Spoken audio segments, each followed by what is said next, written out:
Hello, we're back. Mars Life. So today we have a very interesting topic. Yeah, something very serious. We're going to talk about, we'll start off with Hugh Hefner. Yeah. And talking about Hugh Hefner's life and how that is a good example to kind of show how men deal with being cheated on. Yeah, because that played a big role in Hugh Hefner's life. A lot of people don't know that, but cheating played a huge role in Hugh Hefner's life. You know, and we want to say rest in peace to Hugh. You know. And, we're all God's children, regardless to how we behave in this lifetime. Yeah, what career path we choose. We just want to start with that. He had a lifestyle that many people don't agree with. I mean, we just have to be blunt with it. A lot of people don't agree with it, And then there's some people out there that do. Yeah. So, to each his own. So we'll kind of show you why he more than likely felt justified in his actions of how he lived his life. So one of the biggest things that stuck out to me was he got married at a very young age. And he married a woman that he said was, this is who I'm waiting for, this is who I'm saving myself for. So and they both were supposed to be saving themselves. Right. So they got married under the impression that they both were virgins. So a year in, from what the articles say, he found out that his wife had lied and that she actually was having an affair. And then, quote, Hugh says, this was the most devastating moment of his life. This was the life-changing thing, is what made him the Hugh that we know today. This is that change in him woke up something in him that may not have been functional for some people, but he felt it was functional for him, and it also created a lot of monetary success for him. So some people say it was a great thing, some people say it was immoral, and so everybody has their own opinion on how he made his money. Right. But we're not here to talk about that. No. We're here to talk about how that one moment changed how he functioned for the rest of his life until his death. Okay? That set the tone. See, it set the tone. Right. So here he says, quote, I had literally saved myself from my wife, but after we had sex, she told me that she'd had an affair. That was the most devastating moment in my life. For him, if he's saving himself, then he's telling himself that she's saving herself as well. So that gives you more willpower to save yourself. We're in this thing together. So this is kind of a bond, even though that they have a bond in the marriage as well. But this bond, and once he hears these things out, it's like it's based on a lie. So that's where we're going to start, with that in perspective. So let's just jump right into it. Yeah, what are some things that men say or feel or experience after they've been cheated on? And we've encountered this with our clients. We've worked with many a couple that are trying to overcome a situation of cheating, infidelity. And, sometimes it was the man who cheated, sometimes it was the woman. But ultimately, how that whole thing is experienced is different. Because men and women think very differently. Yeah. We do. It's just a known fact that we think differently. All right, so the main thing we hear is, I can't go back in there. Because for a man, it's like, if another man has been where only I'm supposed to go, then I feel like this is not sacred anymore. It's not sacred to me. It doesn't hold that value that I held so dearly. It's like sacredness. It's like this bond, this trust that we have. Nobody should be where I am. Right. So for men, it kind of hurts your ego to know that somebody else has been there. And all these things and questions spiral in your mind. So let me read a quote from Hugh. He says, my wife was more sexually experienced than I was.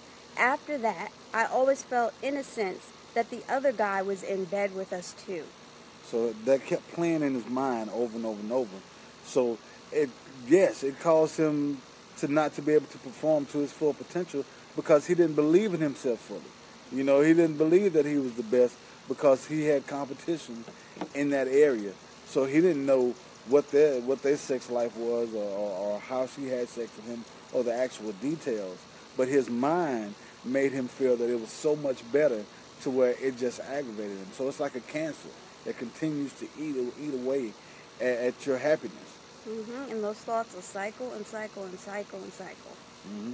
And in a sense tell you, like, maybe I'm not good enough for her. Maybe I've failed. So it's a huge blow to, like, say, your manhood. You know, it's a blow to your manhood. Just knowing that your wife or your girlfriend has gone out and has given her sacred body to someone else. Mm-hmm. And it's normal, you know, guys, we hear this a lot. They take on a lot of the blame. Yeah. You know, you can't control the behavior of other adults. If another adult goes and makes the decision to go outside of the relationship, that's their choice. Mm-hmm. But ultimately, it's because of something in them. Yeah. So you have to watch how you react to them once they've done these things too. You know, but as far as for men, that's a tough thing to come back from because it's always cycling around in your mind, and your mind may tell you things that's actually worse than what the reality is. Mm-hmm. You know, but we still believe it because we don't know. You know, the whole facts or everything that went on. You know, those type of things. Mm-hmm.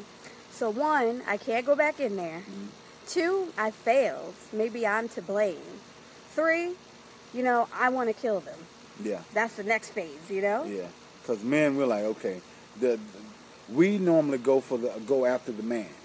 You know, so if it's this guy that's seducing our girlfriend or trying to talk to our wife or maybe having an affair with them, we want to go after the man. It's like, you know, because we can't hurt the woman, you know, physically or anything like that. But men, we feel like, you know what, he's trying to take my woman, so let me show some masculinity. You know, let me show my man side. Let him know that that this is the wrong one to play with. You know, kind of thing. You know, so because we're very territorial. You know, I mean, men, when we're all in a relationship, we're very territorial. So we're trying to protect what's ours. You know, and then also if we have kids, we're trying to protect our family, our whole structure. You know, so everything is challenged within that. You know, so that's very important to know that men will go to certain lengths to physically hurt the other man. So we see that, you know, people lash out in all types of ways. You know, physically, legally, you know, reputation-wise. Emotionally, you know, they'll put things on Facebook or go to their jobs and have outbursts or anything because they feel embarrassed. The person that's been cheated on feel embarrassed, so they want to embarrass that person. They also want to let people know that this guy's a homewrecker, or he's taking, you know, my wife away from me, or those type of things. You know, you want to make it known so people will also look at him in a negative way. So all that's a part of feeling emasculated, right? Yeah. So that's the next thing. So you can't go back in there. You feel like you failed. You feel like you want to kill them, and then that emasculation settles in. You know, because the ego is wounded. It's wounded. I mean, you know, that just tells you that you're not the man in her eyes. Not to say you're not the man in someone else's eyes, but you're not the man in her eyes. To us is what we say, and it could be a number of reasons why she cheated or those type of things. But at that moment, this is telling you this is why she cheated, because I'm not the man that I'm supposed to be. You know. And then we tell ourselves these things, and then we overcompensate for those things. Once we kind of get to that realization, then we start doing things to kind of overcompensate. Right. So what does that tell you? What's the next thought? Like maybe other women are going to start to think something's wrong with me because this happened. So what do people do? You start buying new clothes, going out to the buy club. Playboy mansions. Good. Start getting as many women as you can to let people know that I'm the man. I'm going to show you that this is who I am, you know. And then in turn, you start creating all these false relationships and people start really thinking that you're really in with them, but really you continue to hurt them the way you've been hurt. So it's like kind of continuing the cycle if you're not really truthful with those people in the beginning, you know, coming into it. And then what happens?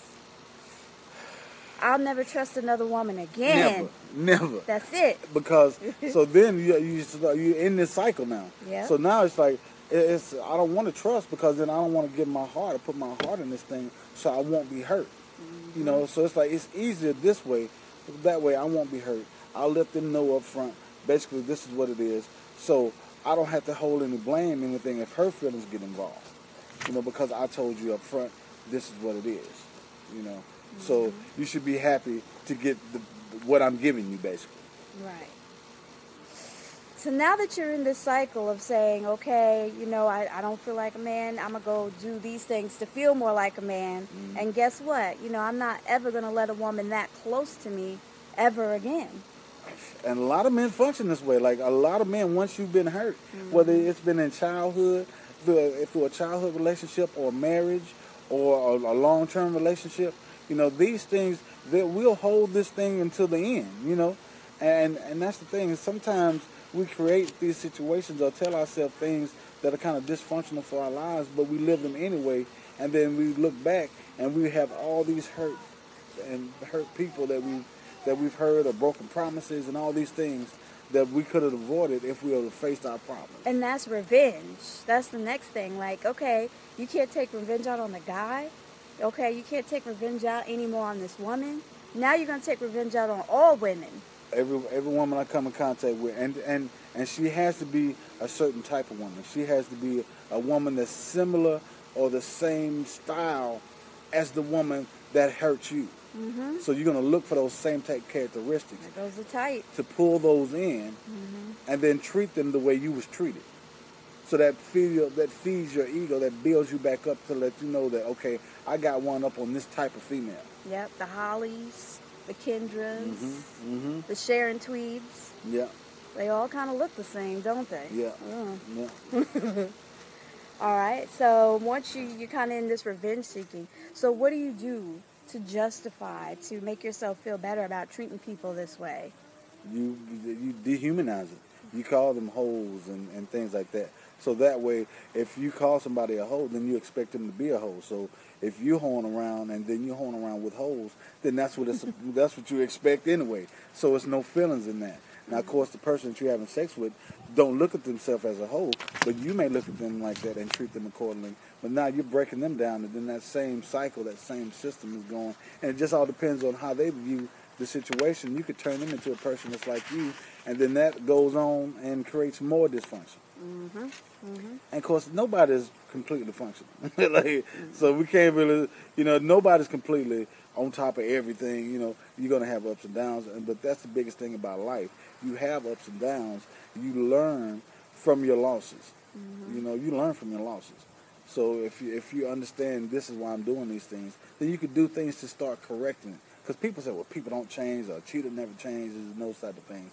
You can if you focus on that, and if you understand why you're cheating, and who you're hurting, you can do it. You can change it. You got to process everything, all the pain that you're feeling. Talk about these things and the pain that you're feeling, and build up supports and systems so that you're not vulnerable to cheating again. Yes. All right. So after you've felt emasculated, after you've now you're just out there on the revenge mode. You're out there. On the hunt, trying to get. On the hunt. Whatever you can. Really, you're trying to feed this emotion. You're feeding it because it's almost like a burning desire to feel good about this type of situation. So when you're doing that, you're feeding that. But you know what? It's never enough. It's never enough. It's always that void. So you're always going to get more and more and more and more and more. But then you start feeling like the more and more I get, the more distance I feel from my real feelings, from my true self. Because that's why you were hurt in the beginning. You were putting your all into something, and you were hurt. So now you don't want to put your all in it. But subconsciously, you really want something to put your all in. And then, people that are relationship people, let's talk about that. Yeah. So if you're still in the relationship, now you have all these things cycling through your mind. You're not feeling like a man. You're blaming yourself. You're questioning. You're hyper-vigilant. So now you're watching every little thing that happens. Everything. Okay. And then also now you're thinking in the past, like, man, I should have cheated on her. You know, remember that girl in the stock room? Yeah. Or remember when I was over at this party and this girl came up to me? These past opportunities that I you missed missed out out on all on, those opportunities. and she was out there cheating. But really, if you didn't do it in the first place, then that's not you. You know, and if you would have done it, then that'll put you in the same position that the person had done it to you. You know, so just know that you wasn't the wrong one in this situation. You upheld your end of the deal. You upheld your end of your commitment to them. Bless you. Bless you. That's Matthew in the background. Yes. So you upheld that. So by upholding that, that doesn't make you less of a person. That actually makes you a good person. You know. So you learn from this to be a good person for the person that's going to be good to you as well. Yes. So, you know, it's a vicious cycle that can be broken. And it starts with, you know, feeding more love into the circle, into the cycle. You know, and specifically more love for yourself and more love for your partner. So it's like you got to go the opposite direction of what your mind is telling you to go into. You know, and a lot of times, you know, men socially, when they get involved with a woman, they put their all into that woman. They become really vulnerable with that woman. All their relationships kind of cycle around that woman. Yep. So a female, if she has friends outside of that relationship, that becomes a threat, you know, as part of this whole hypervigilant thing.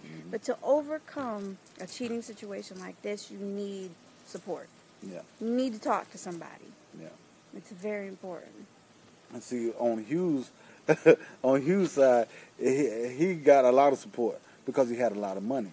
So with a lot of money, then he brought a lot of women to him to fill that void that he was feeling. He sought the wrong type of support. Yeah. He sought the support to feed his ego. He didn't seek the support to help him process his feelings. And men don't talk about feelings. Men don't want to get touchy-feely. You're taught from a very young age, hey, you don't cry. Don't talk You're about a your man, feelings. don't you cry. But ultimately, the pain he felt from his wife dictated his behavior for the rest of his life because he never dealt with what he was feeling at that moment. He had to be in control. And how did he control him? He controlled him through money. Now, and Hugh had some rules. He had real rules. So if you wasn't home by 9 o'clock at night, then you wasn't getting in the mansion. So you had to be home by 9. You had to.